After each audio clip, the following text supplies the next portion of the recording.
Welcome to Engaging ESG, the podcast that considers what it takes to get ESG communications right and how it can go oh so wrong. It's season 2 and we're back for more. Once again, we're looking at real-life examples of ESG messaging, some that will inspire and some that may make you cringe. I'm Jennifer Owens, Director of Marketing at Flow Carbon. And I'm Katie Callens, Lead for Sustainability at Adobe. In this 11-part series, we're delving into the complexity of ESG comms, industry by industry.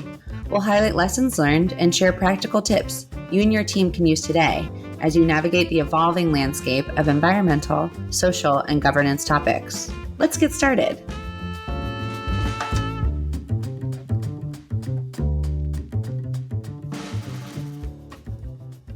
Katie, hello. Welcome to episode 4, where we'll be delivering insights around a certain industry that has made my life possible as a working parent. Hello there. Yes, we are trucking right along into season 2, and not just with our puns. So what is the focus of today's episode, Jen? Well, this episode is a little bit of a sequel to our last episode on retail and packaging, because we're going to look at what comes after you make and package a product, as in shipping and trucking. And I'll be making the beep, beep as we back into it. So we're going to be talking about what gets your food into your fridge and your clothes into your closet.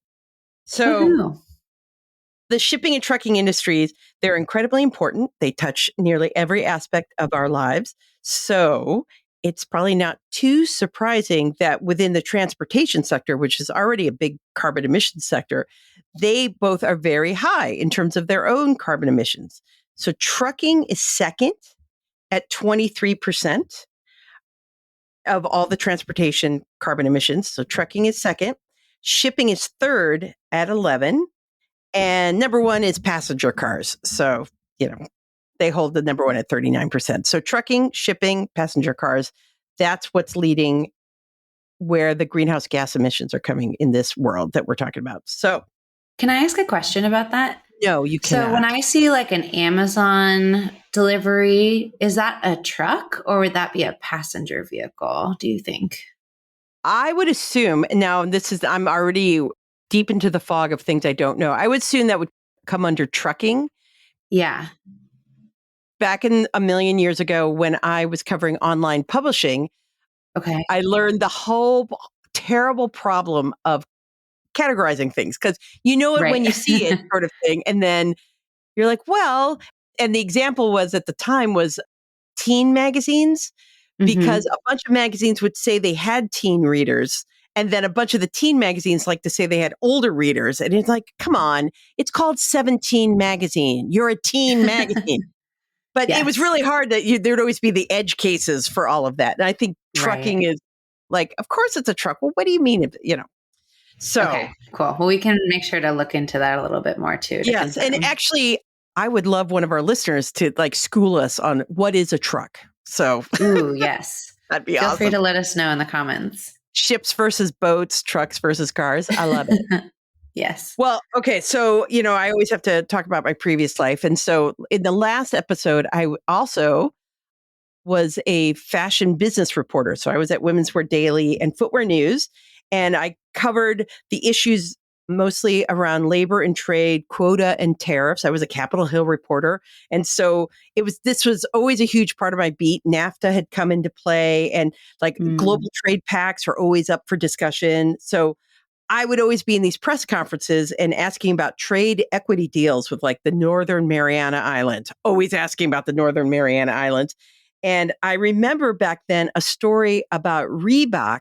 At the time, they shifted their production from Indonesia to Vietnam. And basically, they shut off the lights in one factory and turned everything on in another country. And the workers burned a huge effigy of a Reebok shoe. There were great photos. Gosh. And actually, Vietnam represents about 10% of footwear exports to the U.S. So, there's all this stuff happening of where they're chasing lower manufacturing dollars, specifically labor dollars, but huge blow to the local economy. But they just reoriented their shipping and logistics to make it happen for shoes to show up here. And I could bet you dollars to donuts that nobody buying Reebok shoes knew that the shoes had come from any other place. I never No, checked on, definitely. but it's a thing of me saying that I focused on the quotas and the tariff agreements at the front, the manufacturing at the front, never really thought about the impacts it would have on these trade decisions, on how all of that got here. Yeah, that makes me also think about when I was studying sustainability in business in Shanghai. I guess that was 2017.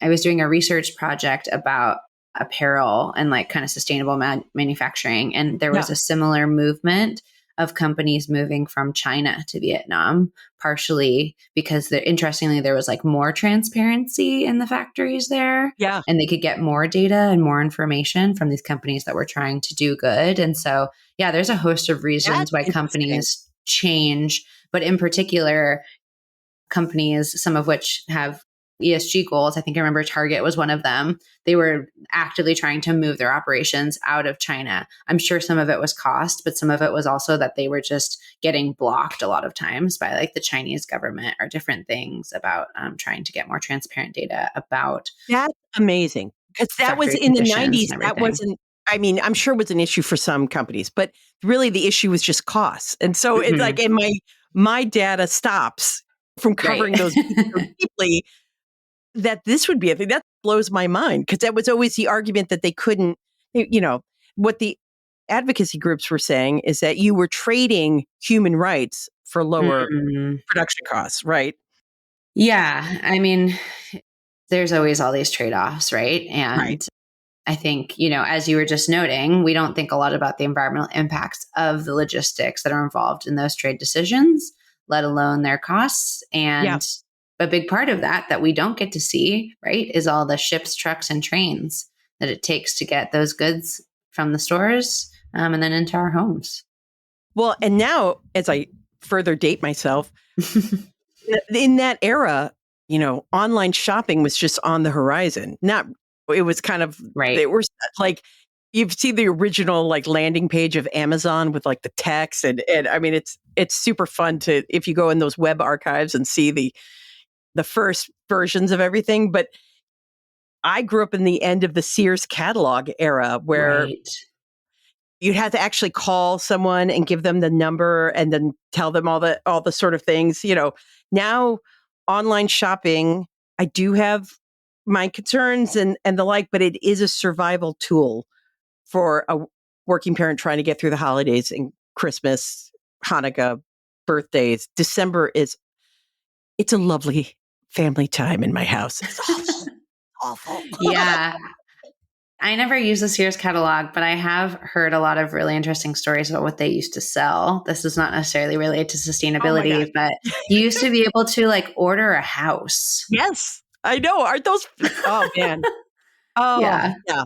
Yes, in the Okay, but let's 70s, stay, people could be we can and stay we'd on sit in topic. front of the box fan and just look at all the dresses. Some pretty, some really hideous, and Yeah. all. I had to Yeah. pour over each page, but so Totally. So, yeah, to get us back on track, because Jen and I know that we could meander for a long time about other things. This conversation reminds me of a great podcast episode that I listened to, and I think I told you about, Jen, a couple weeks ago. There's a podcast called Outrage and Optimism, if folks are looking for yeah. more sustainability news and analysis to fit into their earbuds. And they actually did a great episode on shipping that will include a note in the show notes too. And one of the co-hosts, Christina Figueres, I think I pronounced that right, who many will know from Paris Climate Accord fame, amongst many other bilateral climate agreements that she's helped to lead, had a really fascinating stat that I think drove home why we should be talking about shipping today and kind of the transportation cost emissions. And so from that show, she noted that 90% of what we consume, wear, and use in our homes comes to us via a ship. And that stat kind of blew my mind. Yeah, because that's amazing. I knew that some things came via shipping, but I think I assumed, especially in the US, most of it was trucking. Right. Well, but it could be shipping and trucking. Exactly. Right? Yeah, it's some combination. But once we think about kind of the global supply chain, it does make a lot of sense, and it does make us think a lot more strategically about where the sustainable shipping and transiting markets are Yeah. going. Yeah.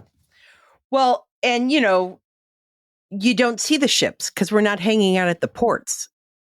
Right. So covering all those things, what we wear, what we eat, furniture, there are great reporters that cover this aspect of the business and how it's changing in the face of the climate crisis.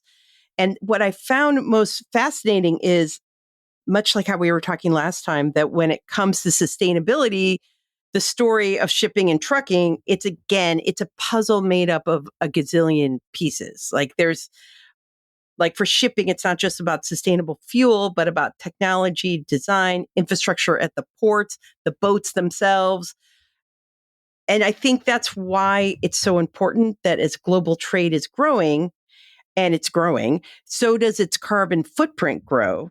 And so the transportation sector's carbon footprint is expected to increase by 50% to 250% by 2050 if we don't make significant changes.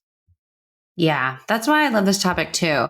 It's kind of one of those major issues hiding in plain sight, and consumers are starting to take notice.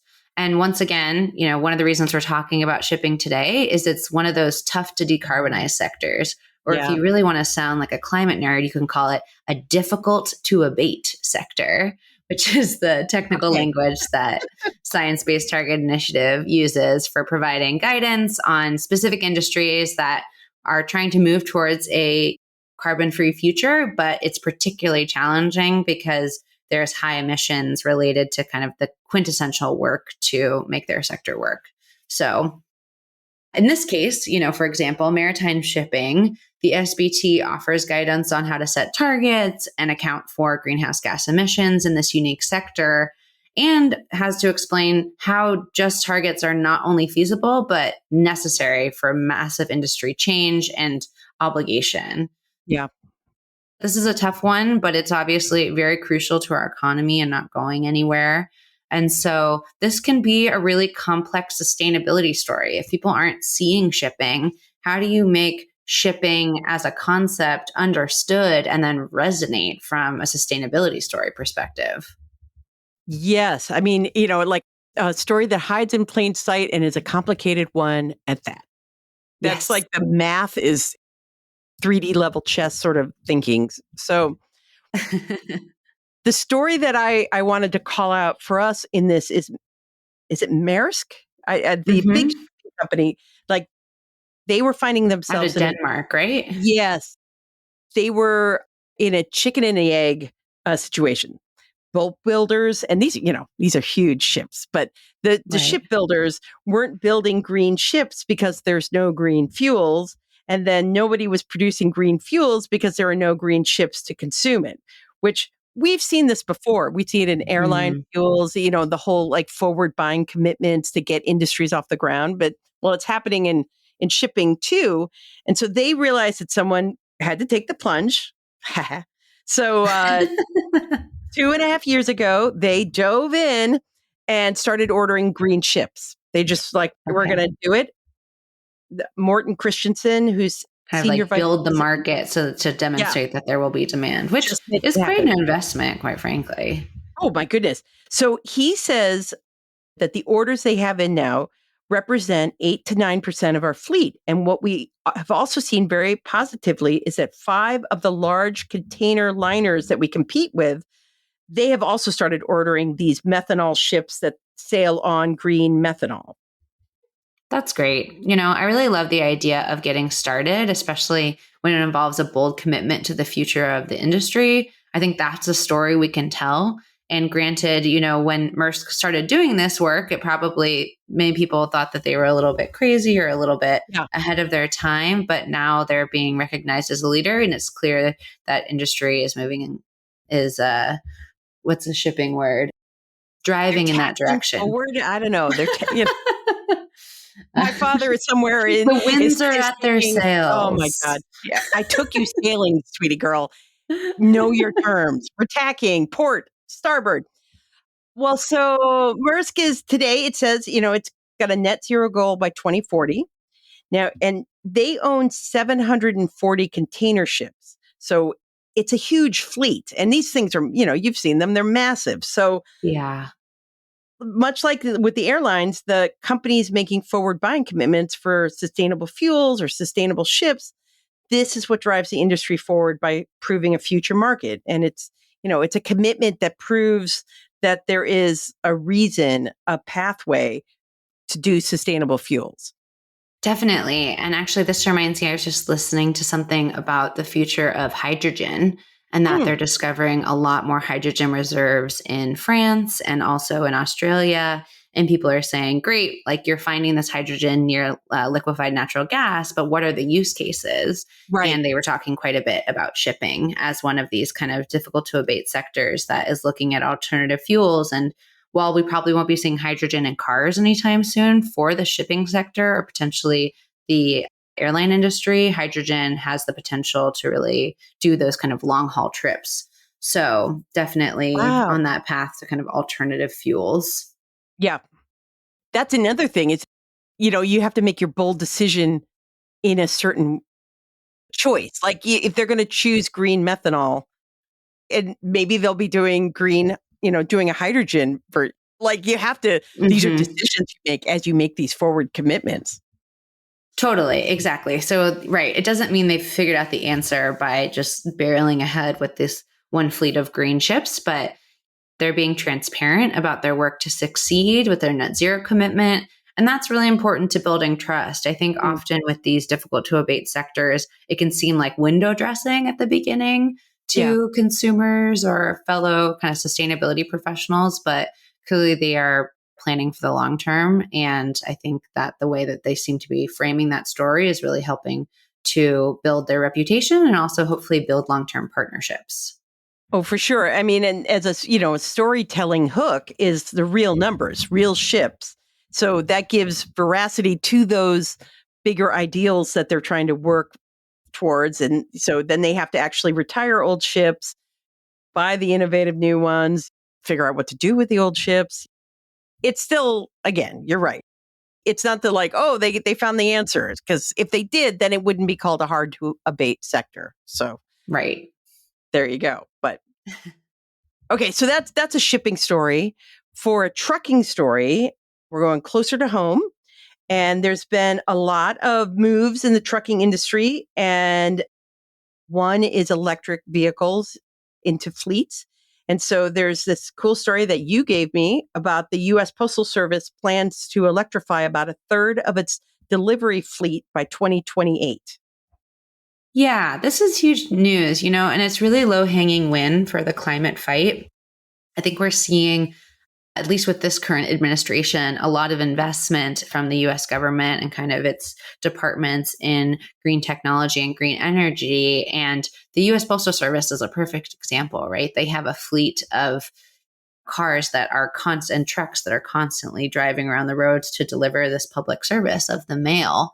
And so it's going to not only be kind of great to have that visual of more EVs on the road as supported by the US government and also reducing emissions on the streets and that air pollution that's created, but it's also going to reduce fuel costs and make a nice dent in the government's larger greenhouse gas emissions inventory and reduction efforts.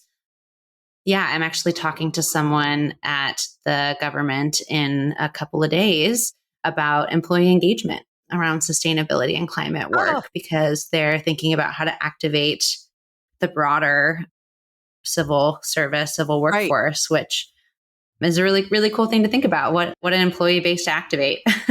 Yeah, for sure. I mean, that really, there's been ways that the federal government, through employee moves like leave or the like, that for good or bad can really influence workers across the country, even though that's not going to change the way private sector does it. They can show how things work, like this move is working or try things out. Well, and with the postal trucks, what's so great about them is that they all just drive the same routes. And so it's easy to know where to put the charging stations, which I thought was, well, that's genius. And I guess Like almost all of them the routes are shorter than 70 minutes, which is Oh, what the distance is that the truck can travel on one charge with the battery. So oh, it's kind of perfect. like, oh, duh. So, and then And it they was could always change the routes if they need right. to, They could right? Like just they're shift the it. ones that are managing it. So they kind of get to be the masters of their own domain a little bit. Exactly. And, half the fleet was, expected to be changed over anyway. So yeah, it's kind of, that's great. And so I'm glad you're doing it, United Postal Service, because it just seems to win across the board. So now, Definitely. so is this a good story? Oh yeah. I I hand this think to it's you and you're like, oh no. yeah, no, I think it's a great story because we talk about public services and the postal service. I mean, we'll remember, right? I think it was during the pandemic, we were all like buying stamps to support the postal Yes. service. There is not a ton of government services out there, I would say, that have really broad based support, but the USPS does. And in particular, I think this is a story that could really highlight how they're thinking and building their fleet for the future. Hmm. Of course, would we have loved for them to make this move 5 years ago? Yeah. Sure. But they're making it now. And to your point about low hanging fruit, I think it can be a movement when certain organizations move towards sustainable technologies when it's strategic for the organization. So the fact that they're already replacing the fleet, this is definitely the right time. And I think, as we all know, EV technology and the batteries and those vehicles are only getting better. And so Yeah. hopefully by investing now, they're going to have a fleet that's going to last them a long time. And when we think about kind of the storytelling, I think the comms team can really get ahead of the question of why now? Why is this Yeah. taking so long? And talk a bit about the technology and the strategic shift for the fleet. And, in the spirit of our first season, bring your stakeholders along, the community groups, the policymakers, the businesses along for the ride, excuse me. And they can solidify and amplify the impact of this move and encourage the change to continue. There's a really big movement, I think, right now, especially around air quality and air pollution. And Hmm. so there's some great climate justice community organizations that would probably be potential good partners because these are vehicles that they want to have in their communities, but are now Yeah. going to be emitting less. And so they get the service without the pollution, kind of the best of both worlds. It truly is. And that's actually very appropriate to the next story that I am going to park here. So In the EV spot, in the EV spot for let's click charging, in. we're going to charge in. So California recently banned new registrations of carbon fuel trucks in favor of non-polluting ones at its ports.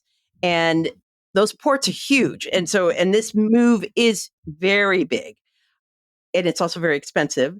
Electric trucks cost more than $400,000 each, mostly due to the batteries. They can't do long hauls without stopping for very long charging periods, but they can travel the humongous port distance of the Port of Long Beach in Los Angeles to where everything's coming in on all those ships to the local distribution warehouses, and they could do it without a charge. And they Mm, basically we learned during COVID that those trucks just sit there waiting right. to pick up things from the ships and to take them to the warehouses. So this, just like the postal trucks, is a link in the logistics chain that is perfect for EVs. And so California is hoping these stringent rules, and it's also offering financial support, will get the truckers, automakers, warehouse landlords, utilities, charging companies to make the investment needed to create a carbon-free port sector for the trucks by 2035. And that's when all the diesel trucks will be banned from the ports. So again, it's an omnibus way that the change has to happen to reach net zero in this aspect of the trucking and shipping industries. And so the major trucking firms say, A plus, we're ready for the change. I mean, I'm sure they're not like, yay, but they're ready for it. Now, the smaller trucking companies aren't. The California Right. Trucking Association has filed a federal lawsuit against the state trucking rules, including the one focused on port trucks, contending that they represent quote, a vast overreach that threatens the security and predictability of the nation's goods movement industry, which that's what we're calling it, the nation's goods movement industry. All of which takes me back to the topic of stakeholders, because these change impacts, let's get rid of diesel trucks at the ports. Yay. It ripples out far and wide. And so it prompts these second order effects that you're not even thinking of if you don't have stakeholders, in this case, the fleet owners, neighbors around the ports. If they're involved in the rollout, it just strengthens the rollout. So smaller truck companies say that like getting access to chargers is particularly difficult for them. They have to rely on a public charging system that's only now getting built. I mean, you don't know this if you're not a small trucking fleet owner. And so that's why you have them in the conversation so the rollout can be successful. Definitely. And this also makes me think about California's broader kind of decarbonization and electrification goals across many sectors. It's kind of a portfolio approach in the state. And we are seeing definitely a lot of pushback that like the charging infrastructure isn't there. And so I think it's a very reasonable response from the smaller trucking companies. And hopefully it will kind of boost more built environment for those charging stations, because it would be unfortunate if we kind of lost the diversity of different sized organizations. Yeah. That are able to participate in this really important shipping economy. And the other thing it's making me think about is, where is that power then coming from, right? Like, oh yeah, are these charging stations being constructed alongside, wind turbines or solar arrays? Like how I think we all think like electric anything it's is just clean. Electric. Isn't that great? But like, where is your electricity coming from? And increasingly we're adding more renewables to the grid in California, but also as all these companies across many sectors are trying to electrify, there's not necessarily the pace of renewable energy projects that are keeping up with those. And so I think that's also just an interesting thing to consider. And also that part about the fact that these trucks can go the short distance, it makes me wonder, does that add a whole nother layer of logistical challenges if only electric trucks can go to the port and then take them to these distribution centers? When does it enact for like the long haul truckers? Like, are we just moving the emissions to a different part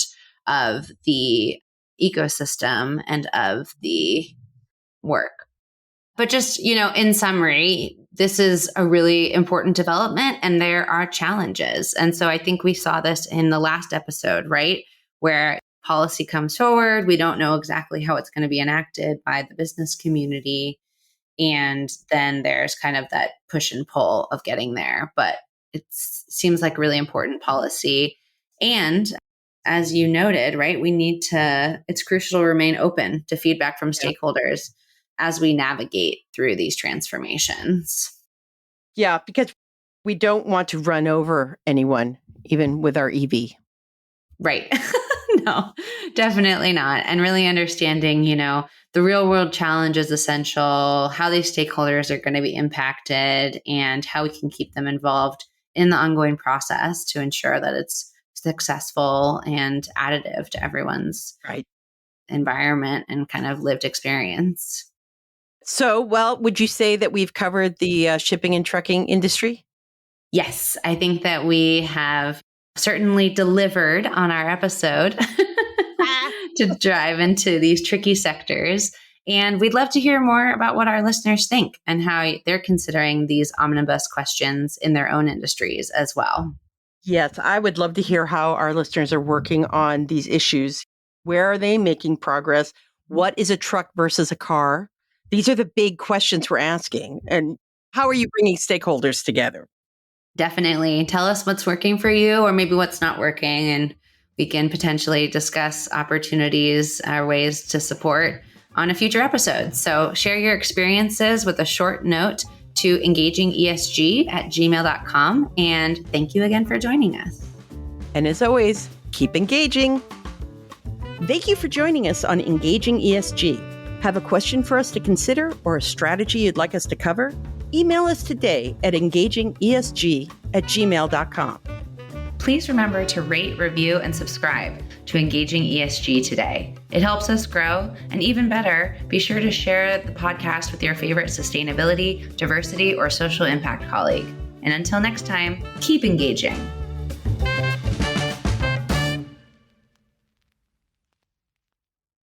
This podcast is part of the Sound Advice FM network. Sound Advice FM, women's voices amplified.